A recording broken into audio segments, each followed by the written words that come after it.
All right, welcome to this little college football roundup, episode 1, first week.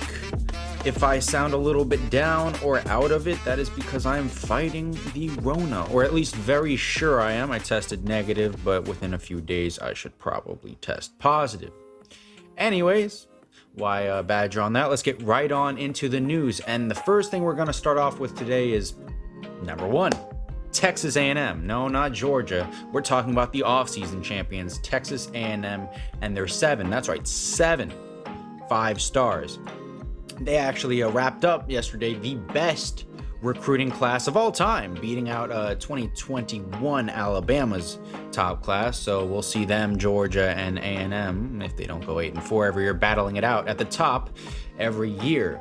But let's go into this class. They capped it off yesterday with pulling in defensive lineman and edge rusher, the number 3 in the country at that position, Shemar Stewart, who is also the number 1 player in Florida, which tells you all you need to know about the man. So that seals the deal.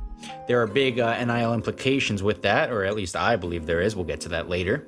But the 7 5-star signees, who are all, by the way, in the top 25 in the country, according to the 247 composite rankings. We start off with wide receiver Evan Stewart, defensive lineman Gabriel Brownlow-Dindy, quarterback Connor Weigman, and cornerback Denver Harris, as well as defensive lineman Walter Nolan, and of course, Shemar Stewart. So the Aggies themselves have the number 1 D lineman in the country. So not only do they have the number 3 D lineman, they also have the first D lineman in the country, who is Walter Nolan, the number 1 tight end in the country, Jake Johnson, the number 2 receiver in the country, Evan Stewart, the number 2 quarterback in the country, Weigman, and the number 3 interior lineman, Cam Newbury, and number 4 cornerback, Denver Harris, and of course, Shemar Stewart, the number 3 D lineman in the country. But with all the success, comes a lot more problems. And Jimbo has been feeling the brunt of that, and yesterday he decided to say something about it. At his presser, here's what he had to say. Here's what I'm going to say, and this is point blank. Point blank, here's my problem. There is no $30 million fund. There is no $5 million fund. No $10 million. This is garbage, and it pisses me off. Well, Jimbo, are the accusations really off base? These all come from a post on the website called Bro Bible, and they cite an Oklahoma message poster. I think his name was Sliced Bread, and basically talked about this $30 million fund, which I've been hearing a lot about over the Twitter sphere as well. And in an interview with 247, he says it's insulting to our staff, how we work, how we do things, and it's insulting to Texas A&M because there ain't a better place to go to school and play ball. I could name a couple, and they just played in the national championship this year. But if you don't like that we're coming on, get used to it, all right? We're not going anywhere. Well, you have to prove that you're not going anywhere by actually winning something of importance. Beating Alabama was a start, but it's time to start moving the needle if you're Texas A&M. Now, I'm not saying Jimbo's on the hot seat. I'm not saying anything of the sort. I'm just saying now is the time to really start winning and building on this momentum, because fake momentum, it will wear off. And unless you have the bags to keep supplying these classes, well, you will soon fall behind what you are trying to catch up to even greater. But speaking of NIL bags, we're going to dive into that because Jimbo, most likely, yes, you have paid your players. I mean, this is legal, and they should be getting paid. We'll get into that in a second. So I have no problem with it, but just be out and about and say it. Yes, you may think it's insulting to your recruiting staff, but it's just another asset. You can't just recruit nowadays. The NIL has become a fixture of where kids are going. Jimbo, before you signed these 7 5-stars, in the past 4 years, I saw a graphic on Twitter, you had pulled 1 or 2 every year, and the jump is now up to 7. Let's head back on into NIL. It's a great thing for the players.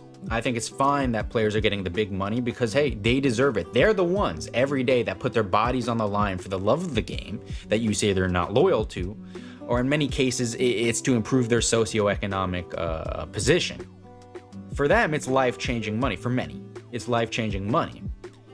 And it is their right, they're the individual. If we are talking about free market America, this is the individual that has the right to earn this money. He's putting in his labor, he should reap the rewards of that.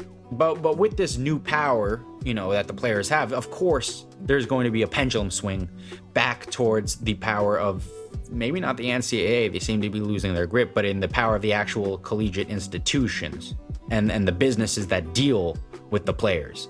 So there will be clauses eventually introduced in NIL contracts that ensure that a player stay at a university for a certain amount of time. And if you didn't do that, it would lead to a breach in the contract. And that's a big deal, because if we're talking breaches, then we're talking legal, then we're talking about legal fees, then we're talking about a need to unify. And that is why a union should be introduced for the college athlete, or at least the college football player, and maybe the big money sports such as basketball. But for now, we're talking about football. And we're talking about a players union similar to the NFLPA, NFL Players Association, ensuring that all college athletes are entitled to a baseline payment as well. Contracts should not just be given to the best. The big ones should. Obviously, each player should be paid according to what they produce, what their market value dictates. But every player at this point, if they're getting paid, there should be a baseline payment. And the CFPA would ensure this. Representation is very important, whether it be in contracts or negotiations. It's very important that the players are represented, and what better way to ensure that than the players bonding together and forming a union. It could be conference-wide, it could be nationwide. That's what we will see in the future. But everybody's gonna hear this and say, well, now it's no longer amateur. And if there's a player union, it's now professional. And yes, it basically is. It's professional football. It's been professional football up to the point where the players have to go to class. And I have no problem with that. And I don't believe that should change anytime soon. The players absolutely should have that free education, and that should be one of the top priorities of the players. Yes, getting to the NFL could be life-changing. Yes, this NIL money for playing your sport could be life-changing. But how are you going to manage that money after you get it? What other skills are you going to build off of so once you leave the game, you can continue making an income, maintain, building up wealth? Not just for you, but, ultimately the goal of putting your body on the line is probably to attain generational wealth. So how are you going to grow that money? How are you going to know the right people or do the right things? And that's why the college education is super important. It should be stressed even more. The CFPA itself should be promoting and making it mandatory that players in the union take financial literacy classes and take classes that will ensure that they know what they're doing with their money, or at least give them the opportunity to make more conscious decisions for their own futures. Because these are obviously 18-year-old kids. Some are enrolling early, some are 17 years old and can barely do dealings with contracts as they're not 16. So you have to think about where their mind's at. They're not thinking long term. Obviously, they're thinking right now. Oh my God, I got a big bag. I want that new car. Listen, I was 19 just a few years ago, and I can tell you I would do the exact same thing. But we have to change this. And the reason many people can escape the trap of, hardship and poverty. Obviously, not all.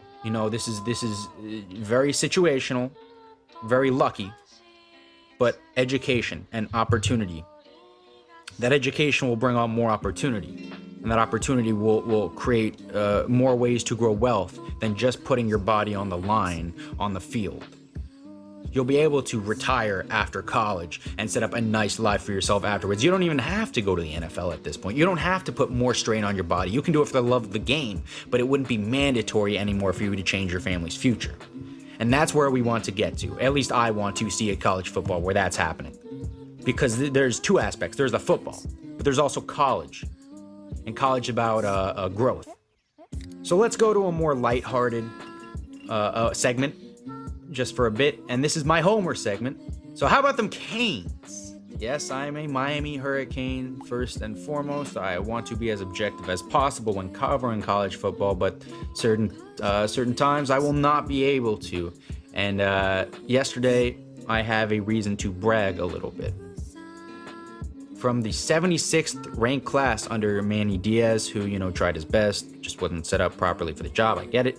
76 to 14 or 15, I checked today in the 247 composite rankings. It's the 14th ranked class. Two top 100 players, including edge rusher Cyrus Moss, who is a project, needs to beef up, and defensive lineman Nigel E. Kelly. There are also other standouts. So tight end Jaleel Skinner, who was flipped from Bama to the Canes. Linebacker Wesley Blisanth. Cornerback Kamari Rogers. It's a clinic in recruiting at 1.5 months.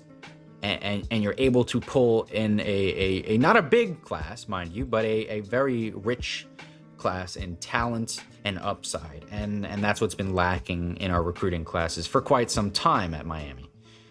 So that's Mario. Mario, first and foremost, is a recruiter, and that may be why he's a little bit late to picking his offensive coordinator.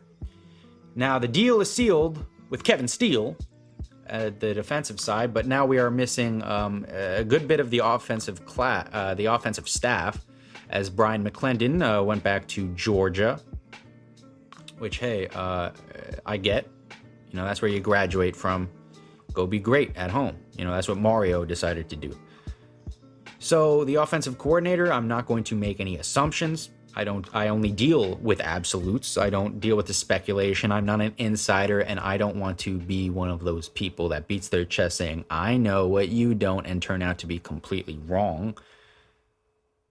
So I'm just going to leave it at that. Miami is set up in a great position. Great things for Miami going forward. Not so much over in Tallahassee, but hey, it is what it is. So that'll be all for the wrap up today. Thank you very much. I'm glad you could sit through my rumbling and stumbling. Once again, it is the brain fog, or at least that's what I'll blame it on. So I will see you very shortly with the next college football update. Have a great day, great weekend, great rest of your week, whenever you're listening to. All right, bye-bye.